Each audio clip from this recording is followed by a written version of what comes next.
આજે આપણે હરવા ફરવા કે જાત્રા કરવા જવું હોય તો આપણી પાસે બસ, ટ્રેન કે એરોપ્લેનની સગવડતા છે.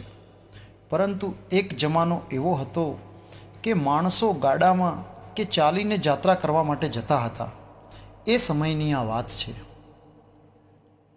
ગામમાં શેઠને ત્યાં રામજી નામનો માણસ નાનપણથી જ નોકરી કરતો હતો. શેઠને ત્યાં મોટા ભાગના કામની જવાબદારી રામજીની હતી અને બહુ જૂનો હોવાથી એકદમ વિશ્વાસુ પણ હતો. રામજીને ચાલીને દ્વારકા જવાની માનતા હતી. માનતા લીધાને પણ ઘણો સમય થઈ ગયો હોય. પત્નીએ ઘણીવાર કહ્યું કે તમે સમય કાઢીને માનતા પૂરી કરી આવો, હવે બહુ મોડું કરો નહીં. આથી રામજીએ તેના શેઠને કહ્યું કે મારે માનતા પૂરી કરવા દ્વારકા જવું પડશે અને માનતા લીધાને પણ ઘણો સમય થઈ ગયો છે, તો તમે રજા આપો ત્યારે હું જઈ આવું. જવાબમાં શેઠે કહ્યું કે આવતા મહિને તું જજે અને જ્યારે જવાનું થાય ત્યારે મારી પાસે આવજે. 1 મહિના પછી રામજી બધી તૈયારી કરીને પછી શેઠ પાસે જાય છે અને શેઠે તેને પૂછ્યું કે તારે કેટલા રૂપિયાનો ખર્ચ થશે. જવાબમાં રામજીએ કહ્યું કે શેઠ, લગભગ 100 રૂપિયા જેટલો ખર્ચ થશે. એટલે શેઠે તેને 100 રૂપિયા આપ્યા અને બીજા 100 રૂપિયા આપતા કહ્યું કે આ રૂપિયા તું મારા તરફથી દ્વારકાધીશને ભેટ અર્પણ કરજે, કારણ કે હું તો ક્યારે જઈશ એ મને પણ ખબર નથી. લગભગ 15 દિવસની પદયાત્રા પછી એક જગ્યાએ વગડામાં એક સંઘ મળી ગયો. જે લોકો ભગવાનના ભજન કીર્તન કરતા હતા, રામજી પણ તેની સાથે ભજન કીર્તન કરવા બેસી ગયો. આમ ને આમ સાંજ પડી ગઈ અને અંધારું થવા લાગ્યું. પણ ત્યાં તો ભજન કીર્તન પછી જમવાની કોઈ વ્યવસ્થા હોય તેવું કંઈ દેખાણું નહીં.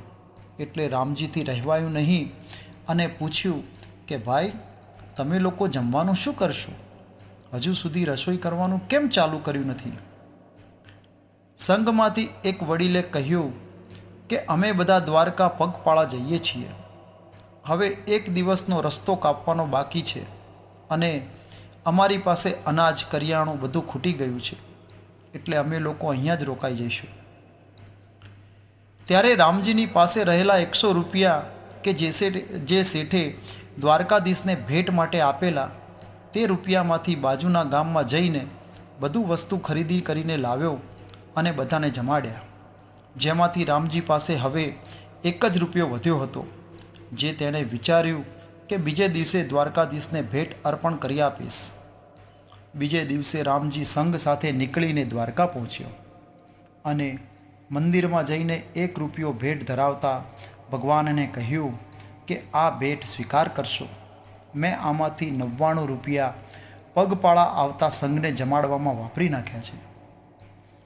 અને રામજી 2-3 દિવસ ત્યાં રોકાયો, પછી ઘરે પાછો ફર્યો.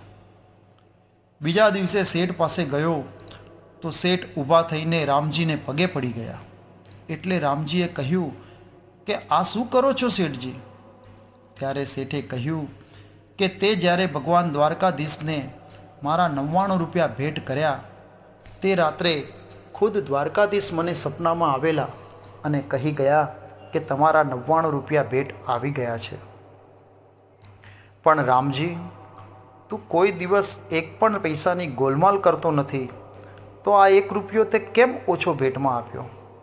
ત્યારે રામજીએ કહ્યું કે શેઠ, એ 1 રૂપિયો જ ભેટમાં ગયો છે, બાકીના 99 તો સંઘને જમાડવામાં ગયા છે.